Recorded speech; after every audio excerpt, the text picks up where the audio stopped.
What's up, YouTube? It's the Action Figure Grader, and I am back from vacation. As you can tell, I have not shaved in quite a while. I look like a hobo. I got a good tan, though. Got back from the beach and had a great time with the family. And I wanted to cover some of the recent sales on ComicLink. All of these ended last week while I was out of town, and there were some beautiful books here. I did pick up one that hopefully will arrive safe and sound in the next week or two. But some beautiful CGC 9.8 graded comics. We got everything from Star Wars to other kind of lines of comics that I wanted to cover. And in general, now's a pretty good time to be buying comics. I feel like the market is down, but some of these sales were actually a little bit higher than where we've been seeing them sell relative to even last month on ComicLink. So without further ado, I want to dig in because I do have a lot to go through. I'm going to start with the Star Wars books because I know a lot of you don't collect anything other than Star Wars comics. So we're going to start with those, and then I'll dig into some of the other lines. So for those of you that don't care about those other comic lines, you can drop off after I'm done with the Star Wars books. That's the kind of guy I am. I'm not going to make you watch it all. But here's Star Wars #1 in a CGC 9.8. Beautiful looking book. This one did have the older K-style white pages, and one sold with the new K-style as well as with the old K-style. This one with the old K-style sold for $3,400. That's a pretty good buy. Obviously it's a little bit of a discount relative to where we've seen them sell on eBay. I believe one sold for $3,600 or $3,700. So the price is down. It was kind of hovering in that $4,000 to $4,500 range. Now it's more like $3,500. And one of you did mention, hey, I bet in 6 months this book is going to be at $2,500. If it ever gets that low, I guarantee you I'm going to be making a move to try and get one, because that's one I still need in my collection. But Star Wars #1 in a 9.8 old K-style, that one sold for $3,400. Now, here's one in the new K-style. So this one is a gorgeous example. White pages, 9.8 grade with the new K-style. Pretty nice centering on it. Nice vivid colors on it. And pretty clean looking copy. That one sold for $3,811. So $3,400 to $3,800 is kind of the market rate. We saw one sell on eBay for about $3,600 and change. So after you factor in state sales taxes and things like that, which I don't have to pay on ComicLink, you only pay a 3% buyer's premium. $3,800 ends up being about the same number. So $3,800 for a brand new K-style 9.8 white pages for Star Wars #1. Star Wars #68. This is one I just picked up in my collection. I haven't shown it on the channel yet. I'm waiting for this book that I just picked up on ComicLink, and then once that arrives, I'll show you guys 5 or 6 comics I've picked up over the last 5 or 6 months. This one sold for $1,400. This is a pretty great book, and I paid a little bit more than that for my copy on eBay in an auction. So I think $1,400 was a pretty good buy. Pretty good buy for a direct edition of Star Wars #68. Next up, Heir to the Empire #1 in a 9.8 grade. This is the direct edition. First appearance of Mara Jade as well as Grand Admiral Thrawn. Obviously, we know that the Ahsoka series is coming, and Thrawn is coming to the Ahsoka series.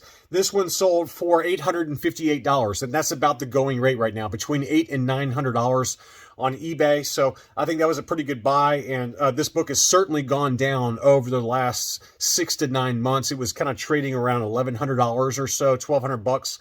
Now you can get it for $858. That's a pretty good buy. I think that is it for my Star Wars books. So for those of you that don't care about the rest of these, by all means drop off. But here's Amazing Spider-Man #210. This is the first appearance of Madam Web in comics. Great looking cover. This was the direct edition. Obviously, there's a Madam Web movie coming with Sydney Sweeney, I think it is. And I do love this cover a lot. So one to keep an eye on because that one has come down a little bit. It was kind of right around $1,000. This one sold for $810. $800 to $900 is about the going rate right now. Next up is Amazing Spider-Man #252. This is the first appearance of the black costume for Spider-Man with a homage to Amazing Fantasy 15, obviously the very first appearance of Spider-Man. This is a book I've bid on in the past, but keep losing out. This one sold for $1,525, and I've seen around $1,600 for the direct edition. The newsstands can go for about $2,500. So a couple of data points on that one there, but that's one I have bid on in the past. I didn't bid on this one, but $1,525 for that one. Pretty nice looking book. Next up is the newsstand edition for the first appearance of Carnage. Amazing Spider-Man number 361. If you're going to get this book, I personally recommend only getting the newsstand because there's so many of them out there on the census in both the direct and the newsstand, so why not go for the newsstand? And the price for this book has really come down a lot. This one sold for $535.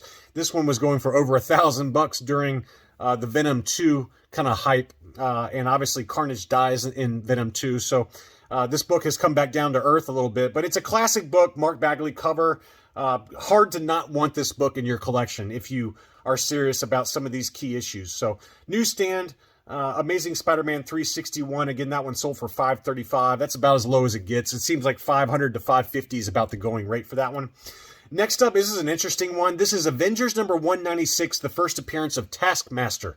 Great cover, and this one was the newsstand edition, freshly graded. You can see it's got the newsstand label there on the CGC label. So I knew this one would go for a lot. I kind of made a half-hearted attempt at it because it is fairly low in terms of the 9.8 ratio, and it's just an awesome cover. I love this cover so much. And I was kind of thinking if it stays around 900 or so, maybe I'll make a move on it, but it jumped very quickly towards the end, and it sold for $13.50. So, which is still actually quite a bit lower than where this one has been trading. If you look at Go Collect's data, it was kind of going $1,600-ish. So $13.50, that's a pretty good buy for a very tough to find book in a 9.8 grade. This one is just very, very tough to find, especially in the newsstand. Whether it's the newsstand or the direct edition, Avengers 196 in a 9.8 grade is very tough. It's got a very low ratio. Next up is another one I'd love to add at some point. It's just hard to justify the price because it's not a key issue in terms of the actual comic. It's the cover. It's all about the cover on this one, and that's Batman number 423. This is an amazing Todd McFarlane cover, and it always goes for big money. It had been going for around $2,600. This one sold for $2,000, and then a second copy that had the CVA exceptional label up there. So this is a particularly good example, and they will give this kind of sticker on this CVA label up there for really, really clean copies. And this one sold for $2,100. So $2,000 to $2,100 for Batman number 423. Again, it'd kind of been going around $2,400 to $2,600, so now's a good time to get it. Any Batman book seems to be kind of down right now for the most part. And I did pick up a Batman book. That's the one I did pick up, so I'll be sure to show that to you because it's a big one. It's a really big one, and I had to sell a lot of stuff to pay for it. It's not as big as this one, but I think I got a really great deal on it. I got it for about 30% below where it had been selling even last month. So I was very, very happy with the sales price on the one I bought. But Batman 423 is definitely on my list. It's a pretty iconic cover. Again, it's just hard to justify $2,000 on a book that is not really a key issue other than it's just a piece of collecting history as it relates to Todd McFarlane's art. Next up, we've got Batman Harley Quinn. This is the one-shot with the origin and first appearance of Harley Quinn in DC continuity, a very creepy cover. This is another one I definitely want to get to match with my Mad Love one-shot. So I love this cover. And this one is also down right now, $560. Took this one home, and it had been going kind of 700-ish, so it's slowly been coming down, and this is definitely one that's on my short list to kind of pair with my Mad Love one-shot.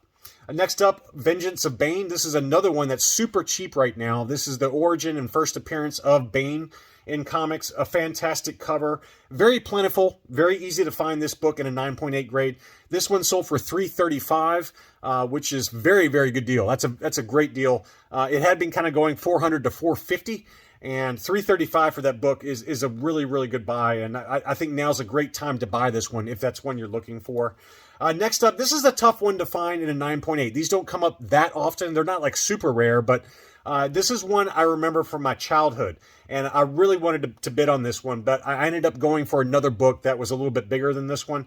But this is Captain America Annual number 8. It's got a first appearance of Overrider and Tess 1, but it's really about the cover. This is a beautiful Mike Zeck cover that shows Wolverine and Captain America fighting, and I drew this comic all the time, this cover, based on the one I had in hand when I was a child. So I definitely would like to get this one, but it's just the timing wasn't perfect for me. But I'm a big fan of Mike Zeck. I like a lot of his books. This is definitely one of my favorites that he's done in terms of the covers. was it Web of Spider-Man number 32 with Spider-Man coming out of the grave after fighting Kraven the Hunter. That's another one I'd really like to get. So he's got a number of really great G.I. Joe comic covers as well. The first appearance of Serpentor, which I believe is G.I. Joe number 49. So there's 3 or 4 different Mike Zeck covers that are on my short list, and this is definitely one of them. This one sold for $351. That was a good buy. It had been going kind of $380 to $450 on eBay, so $351 for that one. I probably should have made an effort at it, just given what it sold for, but it just wasn't meant to be because I kind of put all my eggs in one basket on a big Batman book. Next up, G.I. Joe number 1. This is another book that if you're looking for it, now's a really good time to buy it. It's way down, way down. This one sold for $700. Beautiful looking example, no Newton rings or anything. It was fairly freshly graded, not super fresh. This is probably a Generation 3 case based on the number there. So it's not the 4th gen case, but it's a very nice example. Pretty decently centered, not perfect, but that one sold for $700. That's, I mean, this one had been going $900 to $1,000 lately, so to get that one for $700 was a good buy, in my opinion. One that's sneakily expensive is the last issue of G.I. Joe. G.I. Joe number 155 from 1994. There's not a lot of these on the census. I think there's only 80-something, 86 or something like that. But it's the last issue, very low print run, very tough to find. These hardly ever come up, and when they do, people always want like $700 for them. This one sold in an auction for $481. So that just shows you that there's a lot of demand for this book because it's not a key issue. It's just the last issue in the series, but it's very, very desirable because it's hard to find, and it had a very low print run. Next up, Punisher Limited Series. This one kind of goes against the trend. This one sold for $1,100. Limited Series number 1. Now, last month, ComicLink had another one of these, exact same grade, that sold for $870, I believe. Don't quote me on that number, but that seems to be what I remember. And this one sold for $1,100. So this one has gone up from last month. And it was a beautiful example, very freshly graded, which certainly helped. It was also perfectly centered. And this is another one I'd love to pick up. It's another Mike Zeck cover. I love his artwork. And other than maybe Todd McFarlane, he's probably one of my favorites. Jim Lee and Mike Zeck are probably right there neck and neck for number 2 on my list. But this is a beautiful cover, and it sold for $1,100. That's more than I'd be willing to pay. I'd probably still be willing to go up to about $900, maybe $950, but $1,100 was just a little bit too steep for me. Next up, Teenage Mutant Ninja Turtles Adventures number 1. This is the first comic appearance of Krang, Bebop, and Rocksteady, 3 big villains within the TMNT universe. And that one sold for a song and a dance, $351. That is a very low price. Now's a great time to pick that book up because this one had, for the longest time, was always kind of $600. And to get it for $351, that's a bargain price. Next up is another one that's really come down, and that's Thundercats number 1. If you're a Thundercats fan, now's a good time to be buying it because this one sold for $458. It had been going kind of $750 to $800, so a pretty great cover. I wasn't the biggest Thundercats fan. I did watch it, and I did have a few of the comics growing up, so I wouldn't mind having it, but I mean, to me, if you're interested in getting it, now's a really good time to get it because $450 is a bargain relative to where it's been selling for. Next up, we've got Ultimate Spider-Man number 1. This is the origin of Miles Morales, and I'm going to go ahead and say it. You need to stay away from any Miles Morales or Spider-Gwen keys because the new movie is out right now, and it's a certified blockbuster. I'm going to see it tomorrow. I'll let you know how it is. But every review I've heard says it's one of the best animated movies ever made. So I've got tickets for tomorrow to go see it with my family. I'm excited to go see it. But the negative is that I have to stay away from any Miles Morales books for a while. And this is one that I have on my list, in addition to Ultimate Fallout 4 in a first print. I've got the second print, but I would like to get the first print. And I would like to have this origin story for Miles Morales as well. Great cover. That one sold for $650. That's about where they're going.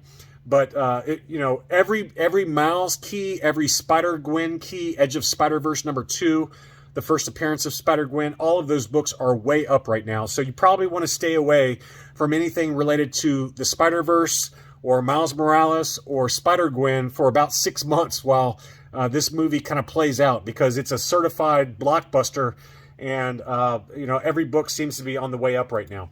We're going to finish off with some Wolverine Keys, Wolverine Limited Series #1. You guys know that this is on my short list. This is a beautiful Frank Miller cover. It didn't have perfect centering, so I stayed away from this one. That one sold for $591. That's a pretty good price, but I think it's because it wasn't perfectly wrapped. This one usually goes for about $650. So it got a little bit of a discount because, as you can see on the left-hand side, it's very slightly miswrapped. So I stayed away from it, but $591 is a pretty good buy. Next up is Wolverine #1, the first Wolverine as Patch. This is another one that didn't have quite perfect centering, and the price reflected that. It sold for $330. For the direct edition of this book, it's usually going for between $300 and $350 right now. To me, I'd rather have Limited Series #1, but this is a nice second option if you can't afford Limited Series #1 Wolverine. And then finally, Incredible Hulk #340. I already have this one in a 9/8 for the direct edition. This one was a really perfect example, perfectly wrapped, gorgeous, vibrant colors on the cover, and it was freshly graded. And this one sold for $1,400. That's almost exactly what I paid for my example. So I think that's, you know, kind of right in line with market. You might get as low as $1,100 for this book if it's not perfectly wrapped, or maybe it's an older grade. But this is a really nice example, and $1,400 took that one home. And again, that's almost exactly what I paid for mine. So anyway, just some recent sales over at ComicLink. I'm sure that I will be showing you guys an unboxing with an incredible Batman book that I picked up, and we'll take a look at that one as well as 3 or 4 others that I picked up over the last 3 or 4 months. So thanks so much for watching, and I'll be back soon.